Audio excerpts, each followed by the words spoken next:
We've been examining those difficult emotions in guilt or of guilt and regret in our grief. They're part of some of the experience of some of us. Not everybody does have it, but when we do experience them, they are incredibly powerful and they impact our movement through grief. Many of us want to reject them or to push them away or to suppress them or even just to rush our way through them, trying to get past them, to get over them, to not feel those really difficult and challenging experiences. I want to invite us to think for the next few minutes about tending to them, not running from them, but tending to them and giving these emotions their due. Because what that does is it turns them into tools for us. It turns them into a part of a new foundation for our new life that we're building. It's about learning to be patient. And tending patience is a pathway to grow into the new person whom we are, the new person that we must become after our person has died. It really is, tending patience is really tending our soul. So let me share my screen here.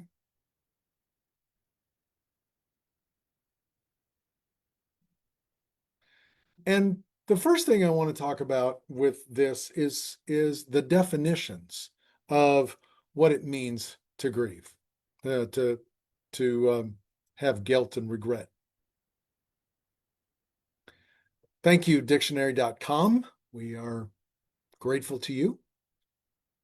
They give us three definitions for guilt. Now, I want you to pay attention to kind of a common thread that runs through each one of them here. First is the fact of or state of having committed an offense, a crime, a violation, or a wrong, especially against moral or penal law. It's having a sense of culpability, responsibility with them. Number two is a feeling of responsibility or remorse for some offense, crime, wrong, etc., whether real or imagined. And the third one is conduct involving the commission of such things like crimes and wrongs.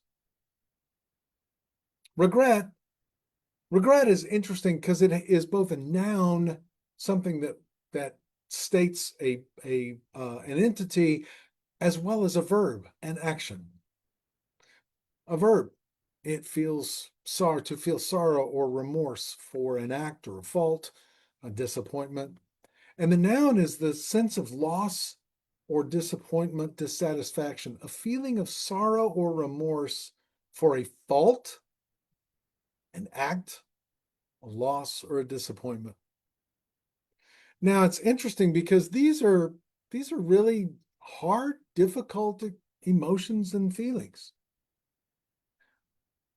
But they have the same kind of sense as a judge handing down a sentence. There's a judicial conviction of like saying guilty. That commonality that is in this these statements about guilt is a crime, a criminal. There's a commission of some kind of crime that brings to mind our sense of legality and laws and courtrooms and prison sentences, and that's pretty harsh punishment for us. Most of us don't have that kind of serious and convicted experience within our relationships. Yeah, we have the woulda, shoulda, couldas. We have things that we would do differently. Any full relationship is going to have that. But when we huddle up with our guilt and our regret and hold it and cling to it sometimes because it makes us feel a certain way with relationship to our person, that can lock us in a prison of our own making. And these words and the definitions of what they point to are prison bars that in grief we do not deserve. So what do we do? What can we do to begin to move through these difficult emotions? Well, I like this idea of tending to the soil, of planting and things, because we are growing ourselves new. We are day by day trying to figure out who we are now without this person. And what this really is about is tending and tilling our soul. When we till the soil, we prepare it to receive something, whatever is coming, the seeds, the rain, the sunlight, fertilizer, whatever it may be. And the same thing is true when we are tending our soul here. The great poet Rumi, in his wonderful poem called "The Guest House," I've used that before because it has so much to connect up with grief. Talks about welcoming whatever comes in our grief, whatever the experience is, to welcome as being like a home. You open the door, you let this inside. And he says there, even if there are a crowd of sorrows who violently sweep your house empty of its furniture, still treat each guest honorably. He may be clearing you out for some new delight. And I want us to think about that as we think about guilt or regret coming into us and we experience it. Receive it as a guest. And it may be a guest that's kind of hard and is cleaning some things out, but preparing us and tilling the soil there.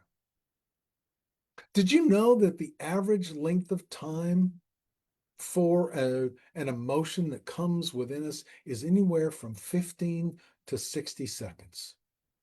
That's the entire time that it takes to come into our body, to rise itself up, crest like a wave, and then to make its way on out. 15 to 60 seconds. And I would invite you to think about that time frame as some kind of way where you, or a moment in a time frame where you can learn to wait. Wait gives yourself permission to let that emotion, difficult or whatever, to come in and to flow, to move through your body, and allowing you to ride the wave, to not get overturned and drowned by it, beat up by it, but to ride that wave as it crests and then recedes. Think about that. 15 to 60 seconds. Most of us can't even hold our breath that long. That's a pretty short period of time. And when we take these two experiences, one, that emotions are time limited, they're not forever, they're not going to stay with us forever or for any great length of time. And then giving ourselves permission to last through that time and to let them engage within us. That lets them move through you. That's the first step into patience. That's the first step of being able to receive these and experience the pain that they will bring, because they're difficult emotions. I want to tell you or remind you, maybe you know that patience comes from a word that means to suffer. And if we give ourselves permission and make it okay with us to suffer for those 15 to 60 seconds, then what that does is that we're not experiencing that as a negative. It allows us to take that experience of those difficult emotions and transform the pain that they bring into gain, because to pause means to literally be with that pain. You're not, you know, pausing it so that you can push it away. Or you're not doing this to just try to get past it or to ignore it, to avoid it, to distract yourself from something else. No, you're embracing as it comes, that guest house, opening the door, letting it in, recognizing it, but it is receiving it for what do you have to teach me, to show me, to clean out, to prepare me for. That's a change in attitude. And that means that you're working with those and not against those as they come into your life for whatever reason. After tilling the soil, we've got to plant it. And so we're beginning to plant the soul here. And planting takes time. Pausing gives us time to give attention to our soul. So the first thing that you want to do is to slow down. Slow yourself with those emotions. Because these powerful emotions, they demand attention. They invoke that image, that internal judge of ourselves, which is our harshest critic, who stands there and throws the book at us, who is giving us some kind of life sentence, locking us up and throwing away the key. But if we can use that to remind ourselves to slow down, instead of allowing that judgmental nature to come in, to work with them and not work against them. Don't run, don't turn, don't step into the moment to put your hands up, to fend them off. No, step into the moment with a tenderness, and a tenderness for your own soul, because your soul is a tender shoot, just like this small one here on the screen, learning and growing into something new. The second part of that is to understand that you've got limits,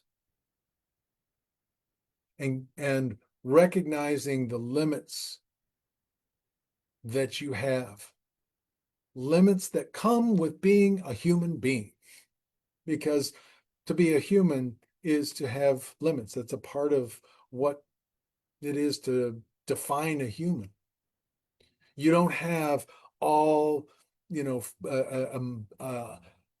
a deep, deep, deep, deep, bottomless well of wisdom, of foreknowledge, of energy, of commitment. As human beings, we all have limits. And so maybe when you were caring for your person and got short-tempered with them, maybe you bumped up against one of those limits. Maybe when you just didn't have the energy to get up and go and take care of whatever the need was. Maybe you were exhausted.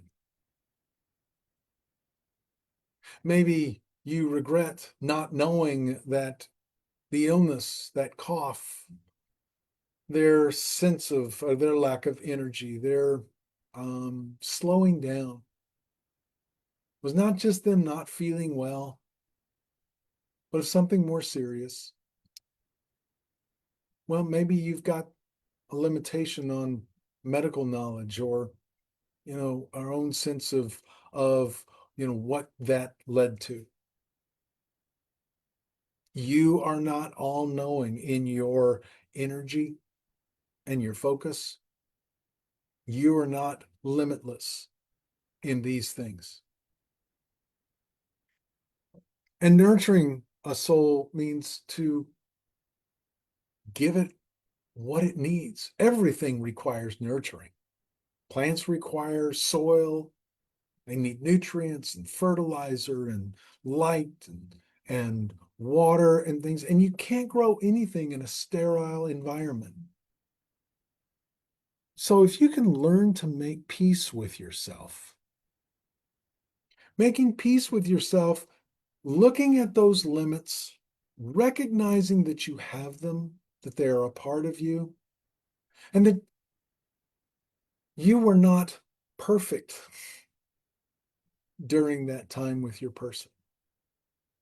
A standard of perfection is really hard to live up to. None of us have it. It's not reality. Maria Cantacuzino says the greatest antidote to self-blame is to welcome our mistakes by accepting that we humans are fallible. We're fallible. We make mistakes. We have limits. We don't always do it right. Breaking down that sense of perfection that we think we should have. That can begin to allow you to make peace with yourself, because you are living into and becoming a new person with a new identity. That new identity incorporates that which was back there, those experiences with your person of who you were then and what occurred in the wholeness of your relationship with them. It allows for the wholeness of that to be here and a part of who you are now while you move forward and through these experiences of grief. And then the next thing you need to do is to make peace with your person. You do have an ongoing relationship with your person. That relationship that you have still requires nurturing because it still goes on, even though they have died. You're becoming new. You come to understand them in new ways, the world in new ways, and that changes things on who you are and who they are. Your ongoing relationship with them is what you're looking for in grief, but it also has to be integrated into your living as well. They cannot stay who they were because you are not static. You are not unchanging. So that requires them to change and your understanding of them to change, making peace with them as well as with yourself. Especially when those memories, those difficult memories, come up where you were less than stellar. They may have been less than stellar. It's okay. Making peace with that, with yourself, with them, is really important to nurturing your soul into this new space. Tending patience and care, that's something that we really need in grief. It's giving permission. It's opening up space. It's allowing whatever comes into our life at this moment, come into our experience at this moment to be what it is. Called forth from our relationship with this person and who we are now, so that we can clean out stuff that doesn't need to be there anymore, stuff that can't be there anymore, and now develop a new sense and a new identity of who we are going to be moving forward. Doing these kinds of things, opening that space with these challenging emotions of guilt and regret, can help lay the groundwork, draw the map for you and this new person you're becoming. So I guess simply I want to say with this, to be gentle and generous with yourself.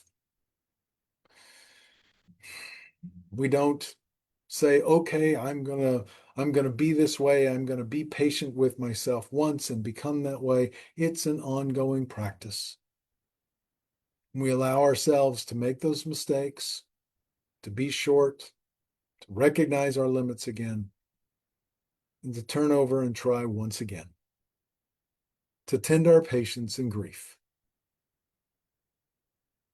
I want to thank you all for being here with us, whether in real time or sometime in the future. We at Journeys Through Grief do hope that you have found something that is helpful, meaningful, inspirational, something that you can hold on to live and to grieve in these next days. My great thanks to Jessica once again for her work in supporting this community, monitoring the feed, and providing so much through Journeys Through Grief. We invite you to put your thoughts about this in the chat. And we'll continue the conversation. Ask the questions. We'll continue the conversation. Follow us on Facebook and Instagram and be a part of the community so we can be together in our journey through grief. We send you peace on your journey through grief while you grieve your loss.